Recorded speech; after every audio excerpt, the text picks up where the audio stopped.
What's up, guys? Welcome back to Views, the podcast where Jason takes a bunch of carrots and tries to fill all his holes with them.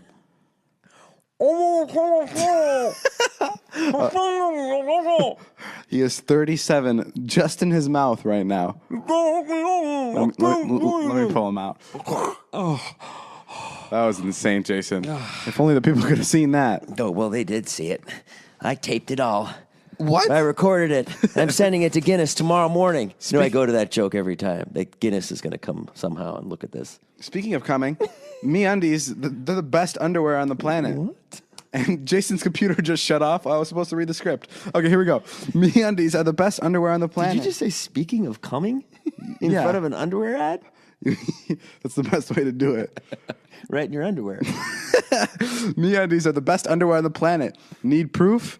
Go to their site and look at pictures of people in their underwear.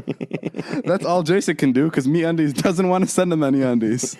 Yeah, then order a pair and feel for yourself because it's National Underwear Month. I'm not going to read this. I'm going on strike. MeUndies just has a porn website, and it's just people wearing their underwear. I've not been sent the MeUndies, and I refuse to read for MeUndies until I get my fair share of the underwear, which you took. Fair enough. That means I'm taking all the money from this ad. No. Once you feel MeUndies and feel them down there, you're going to want to wear them all the time because they're the world's most comfortable underwear. That's because MeUndies. What? I'm going to start reading now. As soon as you said you're taking all the money. That's because MeUndies are made from lensing, micromodal. That's because MeUndies are made from lensing micromodal, a sustainably sourced, naturally soft fabric that's proven to be 3 times softer than cotton. Wow, that's so soft. It's made out of fish. Sustainably?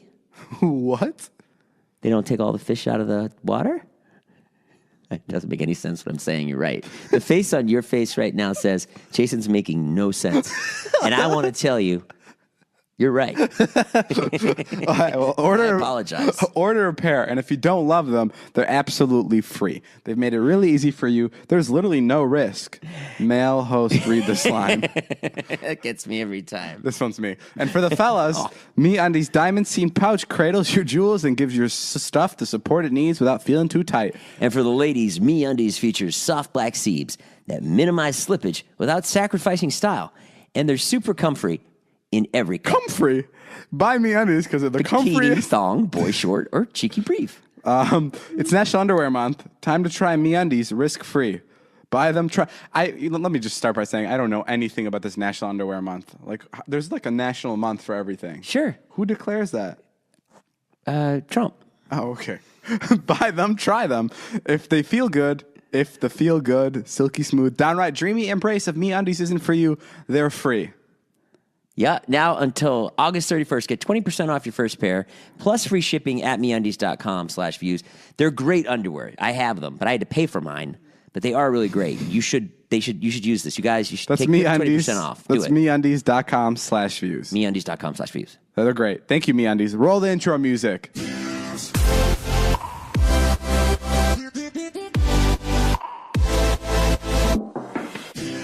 You know what I don't understand ever? What? Is how, I think we've talked about this before. How can some, oh cow. You got some of the carrots in Yeah. your mouth still? Yeah, some of the carrots that you shot at me through your butthole. How often do people hate stuff where they send it back?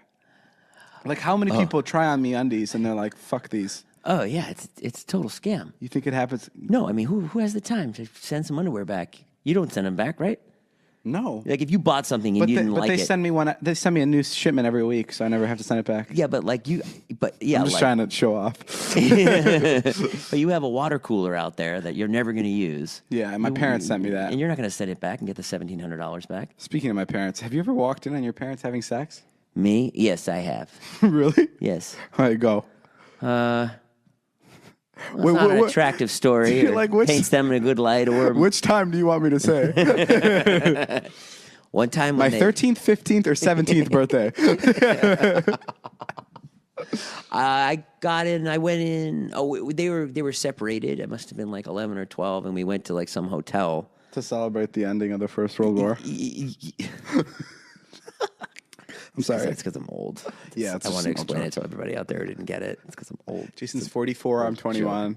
Yeah. I can. I liked it better when you were 20. I liked it better when I was 22. Yeah, it sounded better. Yeah, it's not as funny now, huh? No, it's not as funny. I'm almost catching up to you. I know. Soon I'm going to be just as old as you. No, I walked in. Oh, anyways, yeah, they were in a hotel, and they had already been separated, but for whatever reason, they came back to try to be together one more time or something. And then they were divorced. Well, they weren't divorced yet, but they had been separated for a while. But I don't know. The three of us were somewhere. And they like try to kind of rekindle the family and do a family vacation? Yeah. Wow, okay. It was always bad. When my parents got divorced, I was so happy. Oh, wow. Oh, yeah, it was the worst. They came to me. They're like, "We're so sorry." I'm like, "Oh, thank God. We have to fucking have to do this anymore. This has been horrible for everyone involved." You're like 7 years old? Yeah. Your first words, "Thank fucking God, Mom." I was so excited. Really? Oh, yeah, my father was horrible. Oh, so you were like excited for your mom. Did your dad used to hit you? He didn't hit me. He hit me a couple times. With what? His hand, his fist. His brass knuckles? And why would he hit you? Hit me with a blender once? No. You probably deserved it, though. Oh, fuck off. Bad post, bad thumbnail. Bad YouTube videos, bad Vines, or whatever you were doing at the time. Yeah, so anyways, they came back, and anyways, they sent me out for ice, but the ice machine wasn't very far. It was literally like right outside the door, and I think I was gone for like 90 seconds. And I came back, and they were having sex. What was your mom wearing? I don't know. They were like under sheets. It was really awkward. You're like, it was this beautiful waist. It was what? You just don't start talking about her underwear as if you completely recall it. And then you came back and you walked in on him. And then I just stood there. And then what happened? Well, my dad finished. No. And then you high-fived him? I don't know. I honestly, I blocked it out. But it did happen. Don't you have shit like that? That you were like, oh yeah, that was fucking weird. No, not really. You don't have anything weird that happened that you blocked out? No, not blocked out, no. I guess I wouldn't know if I blocked it out. My dad was just really rough growing up, horrible. He walked me out when I was older. I think I was in my 30s. No, I think I was like 40. Wow. He took me for a walk once on summer vacation. This was like what, 2 months ago? Yeah. Well, maybe it was like 4 or 5 years ago. Yeah. And he actually apologized for everything that he did to me as a child. It was really fucking heavy. Yeah. What did he do to you? He just fucking tortured me like awful. What do you mean? You know, he's just like a really masculine guy. Yeah. And I'm not. Yeah, you're a pussy. Wait, what did you do? You'd love my dad. You get along so well with him. We make fun of you? Yeah. Your 60, 70-year-old dad making fun of you with his 20-year-old boss. Yeah. Yeah, so that was, and you know, he just apologized. He was like, but what would he do? Like, because a dad apologizing for something means he really okay, up. so we were really poor. Okay. So like I got some new pants one day, and I was like clumsy, fat fucking kid. Like I was just not good at anything, and so walking. Wasn't good at walking. So I go to school with my new pants. They're corduroys, and I'm so excited. And then I just fell. You can tell how long ago this was. Huh? They're corduroys. Well, you don't wear corduroys? No, not anymore. Those people don't wear corduroys anymore? I think they burned them after like this. No, that's not true. They have them in like J. Crew. You buy them every fall. On the East Coast, people wear those haven't been popping since like the Civil War. No, on the East Coast, people wear corduroys. No, Martin Luther King got rid of those. Okay, so then I ripped my pants. Okay, and then I was like, oh, I'm so fucked when I go home because these pants are ripped. And then because it's very special. It's like your family was like Willy Wonka. Like, you know, like when the 4 grandparents were sleeping on the bed and the Charlie and the Chocolate You always Factory? reference Willy Wonka, and I never know it. It's like your one movie you go to. And then my mom passed away. Oh, like Willy Wonka. Explain Willy Wonka to me. There was just his Charlie, the guy who gets the golden ticket. Yeah. His grandparents sleep on a bed, and there's 4 of them on this big bed because they're so What's the poor. golden ticket to do? The golden ticket is to. What's the movie about again? It's about a chocolate factory, right? Yeah. And then what happens in it? He gets the award. The reward at the end is he wins the chocolate factory, and he'd rather stay with his family. because family's important to him. Okay, got it. It's a beautiful message. Okay. If you were Charlie, you'd have definitely taken the factory, though. You'd have been like, fuck this. From what it sounds like. Gotten out. You should have seen how fat I was. I would have taken the chocolate factory for sure. You would have taken and destroyed it in one sitting. Okay, so what did your dad do? Sorry. So yeah, no. Then he. You had the corduroy pants. Yeah, you and I ripped had them. the ripped pants, and he saw him. He picked me up from school. I had the ripped pants, and he just fucking beat the shit out of me. It was awful. Shut up. What do you do? Fucking beat me up. Like what? Like mentally? No, physically. He just took you and started punching you. No, I think he hit me like once or twice. Oh, so but it fucking hurt. Did he ever abuse you mentally? Oh yeah, all the time. What names would he call you? Fucking, pussy and Yes. no, he never. I don't know if he called me pussy, but he just did it in a way that was like just under his breath kind of shit, and just very it was very tense. So it was always about like controlling his emotions. So it was always like, okay, he's home. Oh, let's see, let's make nice. Like I would always have to act like an adult and be like, oh, hey, how was your day, Dad? Oh. And like just be on pins and needles, and you're like, okay, like is he gonna flip out? Is he gonna flip out? Like some real stepdad stuff. Like that sounds like my friends with their stepdad. I don't know, man. Maybe people had shitty stepdads. This was my real dad. I think a stepdad or a dad could be this way, and so could a fucking a monster. But but yeah. So it was just very like that. It was awful. How is he with your kids? He's okay. I wish he would do more. He's not great. Has he called them a pussy yet? No. He's mellowed out a lot. He's much more chill now. I like him a lot. I like my dad a lot. He's like a real guy. The thing about him is that if you'd met him, you'd be like, this guy's fucking awesome. Yeah. Like he's the kind of guy that I'd love him. You'd love him. From the stories I'm hearing already. People love him. Oh yeah. No, people love him. Like he just wasn't a good dad. He's actually the writer for all my vlogs. I want you to tape Jason to the wall, put a scorpion in his mouth. He's not sadistic like you. No. No. And how was your mom? Oh, she's the best. Yeah? The greatest. Met her a couple times. The greatest woman. Is that the one you threw in the retirement home? No. Oh, that was your other one? My other mom? Yes. Your mother-in-law. I did. You put her in a retirement home. My ex-wife put her mother in a retirement home. I was well out of the picture. I used to work at a retirement home. I know, you told me. And did you ever mess with them or? I didn't mess with them, but I mean, I had some. Was your job waiting or was it like cleaning the bedpans? It was waiting. Okay. So I was a waiter there, and you have a lot of sympathy for, like, if I'm going to tell the story, and people are going to be like, wow, the people that you worked with were dicks.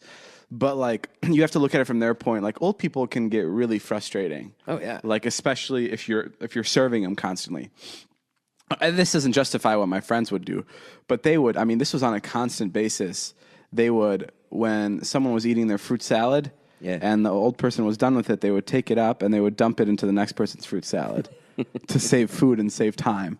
Like, just constant stuff like reusing food. No. Yes. I mean, it was a war zone. And we always knew, when I first started working there, I was like, what the hell is going on?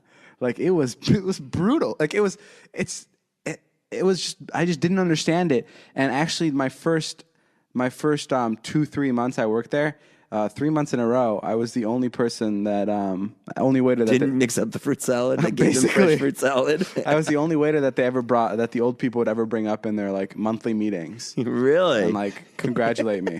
And they loved me. They gave me such an ego boost. Every time I would serve their tables, they'd be like, when are you getting out of here, kid? And I'm like, soon, Peter, soon. But like, it always, it's just so depressing. And my friends would always be like, this, if you send your family here, you really don't give a crap about them. Like, that's how we always, because it's such an awful place to be. I've been by it. It looked like a nice place. Yeah. It's like that, and then you leave, and then your mother is crawling and clawing at the window, wanting to get out. I mean, retirement homes are nice for one reason, because it's the most sex-filled area you'll ever. Like, old people have sex like no other. I've heard that, but did you see that? It's constant hooking up. Like, they constantly hook up with people. And the scariest part about working at a retirement home is, especially at dinner, the people would always sit at the same spot, and like every week you come in. And there's a spot missing because they would die every week. Yeah, every week. Yeah, my father-in-law used to go on cruises, and he says they have this thing called a dead mic, which is people just die on cruises, and then they chopper them out. At least every cruise, someone dies. Yeah, it's 'Cause it's all terrifying. old people. And like there was like some conspiracy theories So going. you would go to work one day and be like, "Where's Jerry?" Yeah, he's dead. Jerry actually did pass away. That's a really good guess. Really? Well, there's a couple Jerrys that passed away. There was the retirement home. Let me give you a good feel about how depressing it is. It was 5 floors. Yeah.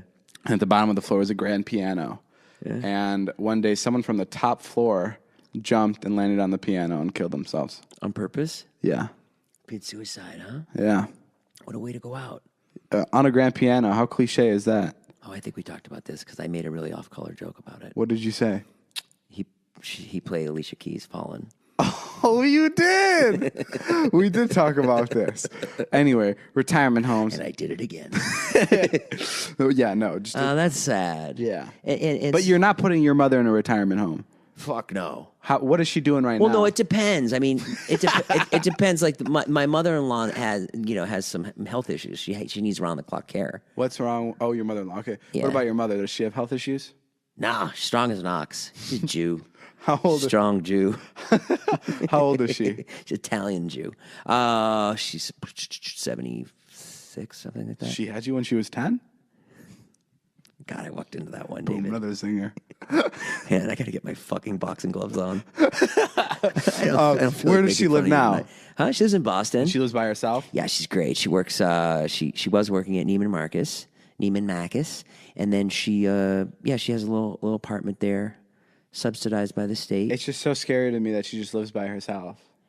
Yeah, she lives in a town where nothing bad happens. It's not that. It's what does an old person do? She watches a lot of Wheel of Fortune, huh? No, she's my sister. She has a lot of friends. Oh, so she hangs She doesn't out. watch Wheel of Fortune. My mom's more like she likes like what you and I like. Like she would like watch what you would watch. What porn? No, no. She's like really into like comedy and like awesome. Yeah, David 'cause Letterman. she loves the vlogs. She watches yours? Yeah. I thought you said she was into comedy.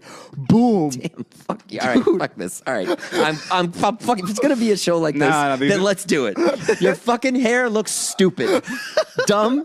Okay, and you need a haircut. They're too easy. And it's falling out. How about that? You're a dick. What? There was no You need- fucking sent 3 zingers my way. So you want to play, bitch? Let's fucking play. Go. You never had to bring up the fact that they're falling out. You could Huh? say that I need a haircut. You didn't have to fucking say that my parents are dead. I never said that. You say it all the time. I was on the phone with my mother, and you're like, "Don't lie. She's not alive." She heard you. No, she didn't. Of course she did. What'd she say? She's smart as a fox. What'd she say? She goes, that David. You're not going to be happy until you torture my entire family, are you? Would you like to call my sister? Go right ahead. I love it ran in my family. I think, not in my family, just in my entire friend group. Making jokes about dead people or about people that were about to die was like such a big thing. Really? Like constantly, Like at the old folks' it was home. sickening. It's like no. Oh, no, just in like general. like relatives and friends. When they would pass away, it'd be like the 5 of us. Like we'd just feel like we were sinners. Right. But it was like when my friend's grandpa passed away. Man, I think I talked about this too. It was just like it was like we had a new topic to talk about. Like it was just new material.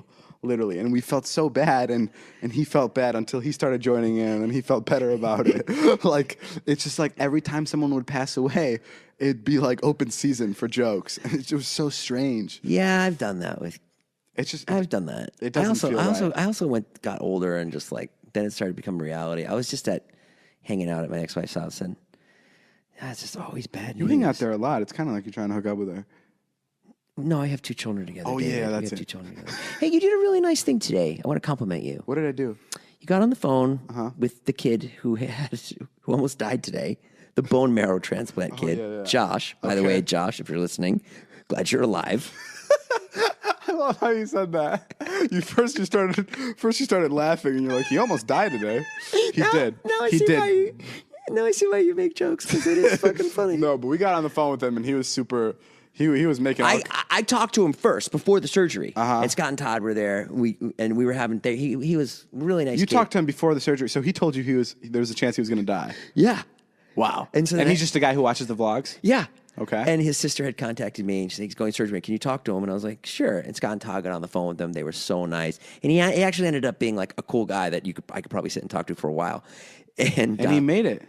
And yeah, but I'm editing today, and I'm like, because I'm looking at my watch, and I'm like, oh fuck, it's like 7 in Toronto right now. And I'm like, oh fuck, I gotta give him a call. I'm like, I don't know if he made it. Shit. And then he finally called like pretty late. What was it, like 5 o'clock when you talked to him? Yeah. So then when he called at 5 o'clock, David and I are in separate rooms, and I just go, hey, what's up? It was like, you fucking made it. You're alive. He's like, I made it, dude. I'm alive. And I was like, yes, Josh, you fucking did it. He's like, yeah, well, not out of the woods yet. That's exactly what he told me. And I'm like, congrats. He's like, not yet, man.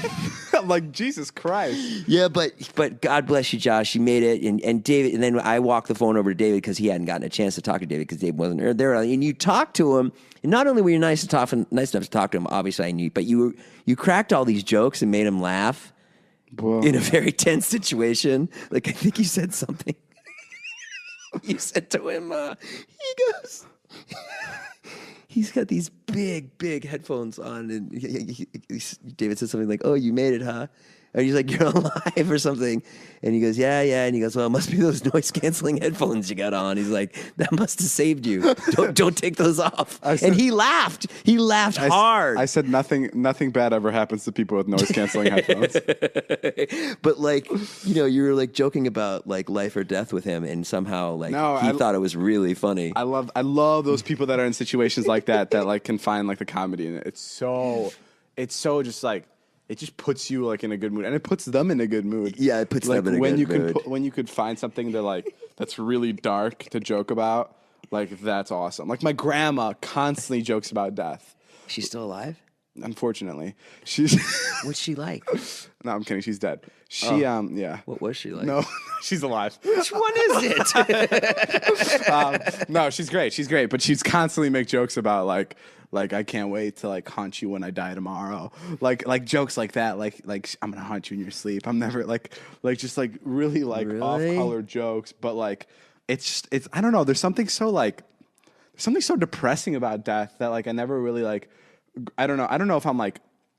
I don't know. I've never been close to death, so I don't know like how much I value life. But like the way that like people talk about death is very depressing. Like they make it like this very. It's like this really. If you don't go out in a bad way, like disease, then like I don't like if like my grandma dies, like she lived a happy life. Right. Everyone treated her well. Like it's great. Like it's nothing to be sad about. Right. You kind of look back at it like it was a body of work. Like it wasn't so bad. Especially because she's like making jokes about if she's like fucking like I need 20 more years, or my life's not fulfilled, then that's a problem. But like if she's like making jokes about dying, about just living it up already, like that's fine. I don't know. Yeah, you're very cavalier about death. You always say that. You're like, oh, I don't care if I die. Like when you drive fast. My biggest fear, other than me being sick, is killing someone else. Holy crap. That's my biggest You just kill yourself? Of course. Really? I wouldn't know how. How would you do it? I don't know. I kind of imagine the situation being like, it's a car accident. Right. We're both unconscious. And maybe I'm like, I go out, I drift off into this like white room. Right. And whoever there is, if there's a God, or whoever is up there, he's like, hey, I can bring you back. Yeah. Or I can just keep you here. Sounds like a movie. Keep going. And he's like, but if you go back, you killed this man on his motorcycle. Do you want to go back? And I would just have to say no. Really? Well, yeah. I mean, I don't want to go back. That's nothing you can live with, taking another person's life. You're still going to be in heaven thinking about it? Well, I'm hoping he'd give me an option where I can erase my memory. Oh, yeah. Oh, you didn't say that. I mean, obviously, we know when we all go up to heaven and we get a choice about whether we go back or not, that there's that third option to erase your memory. And, like, it's just like, I don't know. That's my It's biggest a Vin fear. Diesel movie, I think. The Tooth Fairy. That's The Rock. But, yeah, I don't know. That is my biggest fear, taking someone's life. But yeah, no, death isn't that big of a deal to me. So you wouldn't kill yourself, though? No, because I would never be able to. I don't know how. I couldn't drown myself. I couldn't cut my... No, I can't do that. I I swallowed some water in the pool the other day, and I was in about 3 feet of water, and I was like, "Ooh, that'd be a horrible way to go." I think drowning would actually be the best way to go. No. Yeah. I almost drowned once. It was awful. Because I feel like you go unconscious and then your lungs blow up, and you don't know anything about your lungs blowing up. Because think about all the people that drown, right? But are resuscitated back on shore. Like, do you think it was that painful for them when they? You know what I mean? Well, it's horrible though. It's a horrible way to go. Yeah. But like, think about it. So fearful. Rather than just like having your head decapitated, you're done. Fuck that. What? I can't do that. A guillotine? A guillotine, maybe. But like, Oh no, not like some ISIS shit. No, nobody would want that. dude, have you seen ISIS beheading videos? Yeah, I made myself watch it once. It's so everyone stupid. watches them because it's Is just it true?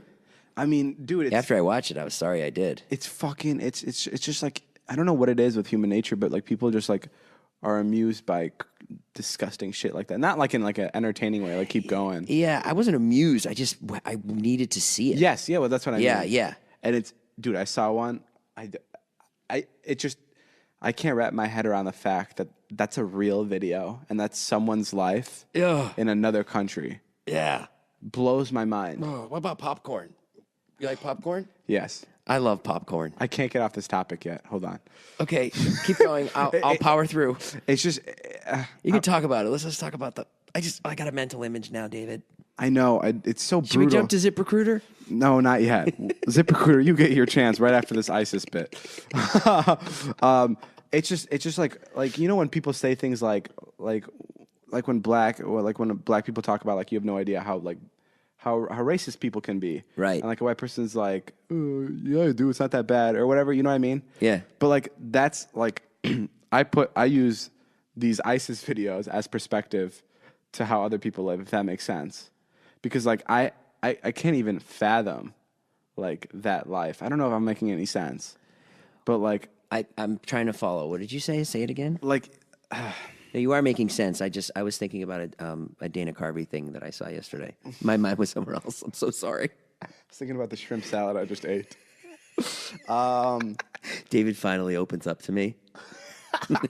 Thinking about my shrimp salad. No. It's like it's like those videos. Those videos really make you think like, holy, like crap, like Yeah. like we're really, really lucky.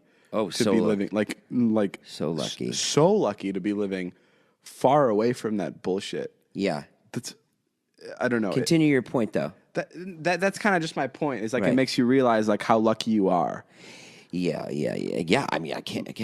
Imagine if you were just born there. What if you were just like born like I don't know how that into a works. fuck? I Like don't. you had no option but to join ISIS. I also never fucking awful. I don't. Is it as bad as like is it as bad as we think it is, or is it like just a way of life for the people that live there? Yeah, it's just all about your perspective and what you know. Like if you're born with nothing and you're like, okay, this is my only option, and you're led to believe that doing this is going to like get you to heaven and like make you one with God by calling jihad. Then yeah, I mean, No, it I'm- might be their only option. I'm saying like you know, like a lot of people say things like if I don't finish a meal, someone will be like, kids in Africa would you know be so happy to have that. Right. But like, are kids in Africa like are they actually like depressed? They can't be, right? I've never seen an African. I mean, I've seen African kids be sad a lot, but do you know what I mean? Yeah. Because they don't. It's just like a different like life they're living. If that Yeah, makes sense. you're just used to different things. It's like you just feel you like- want a swimming pool, and the kid in They want a Africa meal. wants like an extra piece of chicken. And that's fucking ridiculous. You know? That's so unfair. Yeah. Well, it fucking sucks. It sucks. Yeah. So don't put your parents in retirement homes. I guess not. I guess I'll keep my mom with me. Maybe we should move in here. Moral of this entire story was stay longer when you go get ice for your parents. That's the moral of this entire story. Yeah, don't get sent out for ice. Did you ever catch your parents having sex? No, Never? never. Surprising because I caught them when I was there. I actually did come in one night and they were snuggling on the couch. They weren't having sex, but it was. I mean, that's like, I've walked in on you snuggling your kids. What are you suggesting, sir? That's gross. Okay, well, I didn't mean it that way. You gotta Can you vamp a little bit? Yeah. Do you know what vamp means? Yeah. Jason has to look for a new. I found it. Oh, okay. I'm done vamping. Guys, our next sponsor, this is a Midway sponsor. Shout out to ZipRecruiter. I don't know how these companies, like on YouTube, you can't get a brand deal if you say like the F word. But here we just talked about ISIS. Yeah, David opened the show talking about coming in the underwear that we're selling. And these people keep coming back to our spots and keep coming back and paying us, which blows my mind. But ZipRecruiter gave me 2 intro options. So do you want me to go with A or B? Do them both.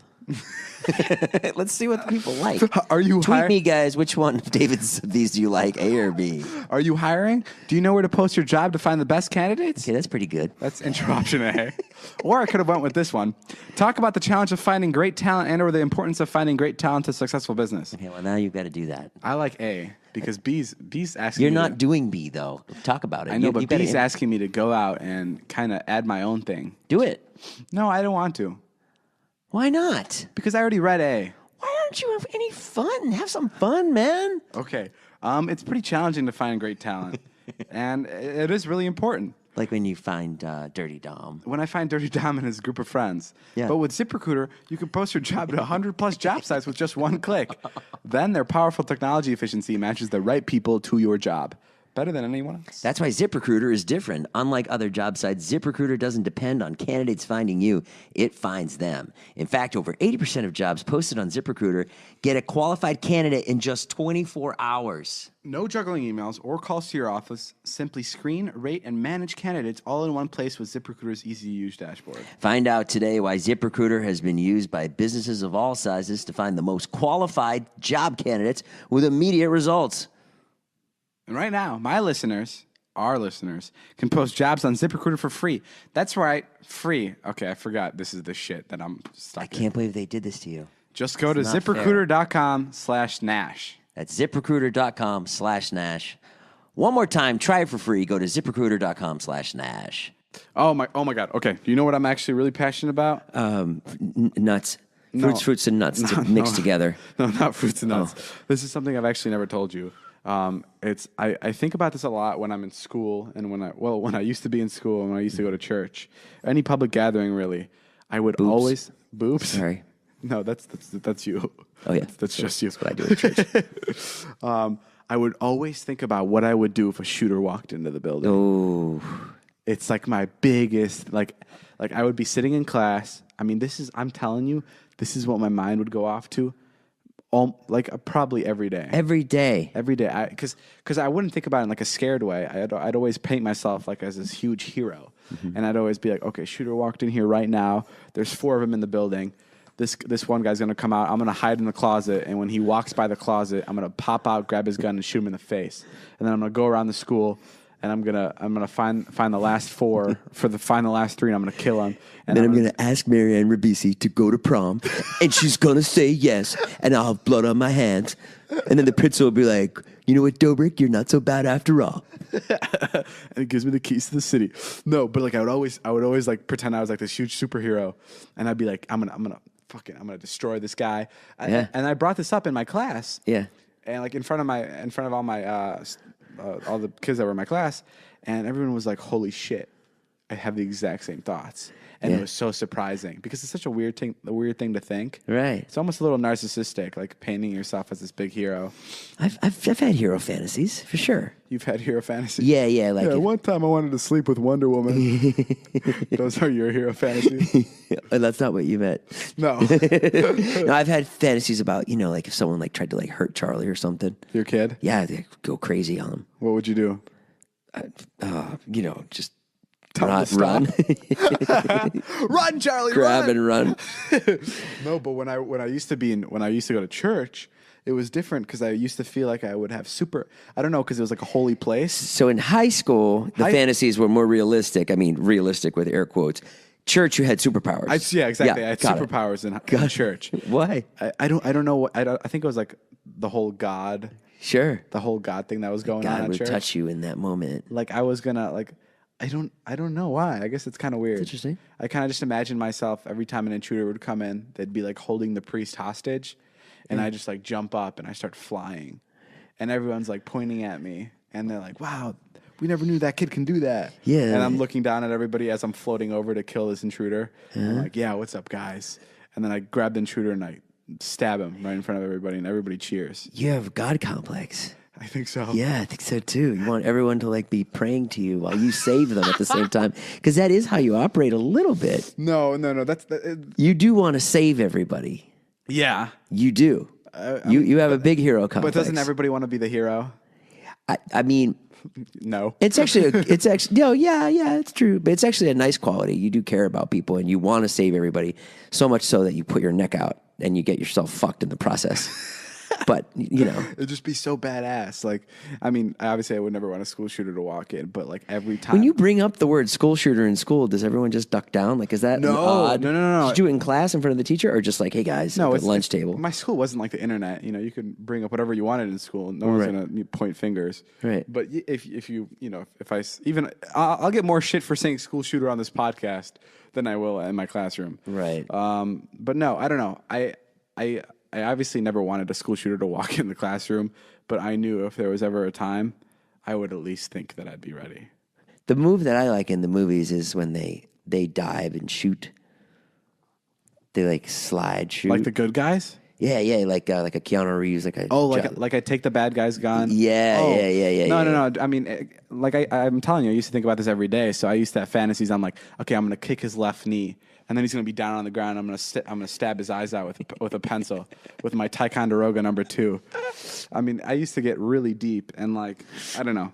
I please let me know. Please tweet at me if this is relatable or if I'm just a psychopath. Well, everybody thinks about that, about saving. Like, you know, when I'm in a movie theater, I think about that. If someone came in right now, yeah, I've thought what about what would you do? What would be your number one go-to? Yeah, we didn't. What if everybody on the planet's thinking about that, and some guy walks in, and everyone just stands up? Everyone's like, "This is my time," and you just all look at everybody else trying to be a hero, and you're like, well, "You guys have the same idea too?" Did you think you would really do something? Would you lay your body on the line for your class, for your church? I'm convinced just from my thoughts that I would, but obviously it's a situation I've never been in, and I have no idea. Did you ever have like a fantasy of like saving your family in the house, that an intruder would come in? No, I No, never. you don't give a fuck about them. No, You just wanted to be in a public place so you could get more glory. So was that basically what it no, was? I never. I guess you don't really hear too much about like horrifying incidents where people are home intruders because it's just so common. That you know what I mean? Yeah, you're too good for that. Your powers need to go for something special, Someone more breaks into rare. Someone breaks into my house. I'm like, I'm sorry, Mom and Dad. There's going to be a superhero that's going to break into church, and I need to save the day. Hopefully, Toby's been having the same fantasy. He can take care of this intruder. Yeah. Okay. Yeah. No, I would. I mean, I would definitely step in and save my family too. Yeah. Congratulations, David, on your Streamy nomination. Oh. Well done. Oh, thank you. You too. Congrats. Go, boy. I wasn't springing it up so you would congratulate me. Guys, Jason got nominated for 2 Streamy Awards, which is an internet award show type of thing. Yep. It's kind of like the Oscars, but nothing like that at all. Nope. Nope, not at all. No. But for the internet people. And it's for my movie, which I know you said sucked. Which is FML. What did it get nominated for? Best comedy? Best feature. It's amazing. It is amazing. It's amazing. I'm so proud of you. I know you worked really hard on the movie. I tried my best to keep that movie down. I know you tried your best, Jason, and that's all that matters. And I'm glad you're nominated for something. Thank you very much, David. Go vote for Jason. Go check his stuff out. Go like and subscribe to all of Jason's channels. Go vote for David. Yeah, David got nominated for Creator of the Year. Oh, go vote for my girlfriend. If I win, I've already got my speech planned. Yeah. I've been riding around my car doing my speech. Really? If I'm being completely honest. Are you serious? Yeah, and you're in there. Really? Oh yeah. Are you gonna start crying? I could. I might. I hope the music turns on the second you go up on stage. Accepting the award, Jason Nash. I've never won anything in my life. Really? If I win this, oh my God. It'll be fucking I'll go ape shit. How proud are your kids gonna be? Oh my God. When I told them I was nominated, they were like off the wall. Really? They were so excited. They're like, Daddy, what were you nominated for? You're like, FML. They're like, no fucking way. That movie? Not that piece of shit. All right, guys. I mean, that's all the time we have for today. Make sure you guys like and subscribe. Tweet us. Tell us what My man, David Dobrik, I got to thank you. This wouldn't have been possible without you. I want to thank Dirty Dom, the Dirty Gang. I want to thank Zane, Heath. Okay, all right, we're gonna end the podcast right there. Please make sure to tweet us if you have any complaints, and if you have serious complaints, don't tweet us because we don't want to see them because then we'll get really scared and we won't do any more podcasts. Buy some of David's merch. Buy some of our merch. He's trying to build a pool here, guys. Subscribe. Yeah, please help me pay for my pool because you guys haven't already enough. That he's not going to swim in. That I'm not going to swim in. All right, goodbye, guys. Have a good day. Bye.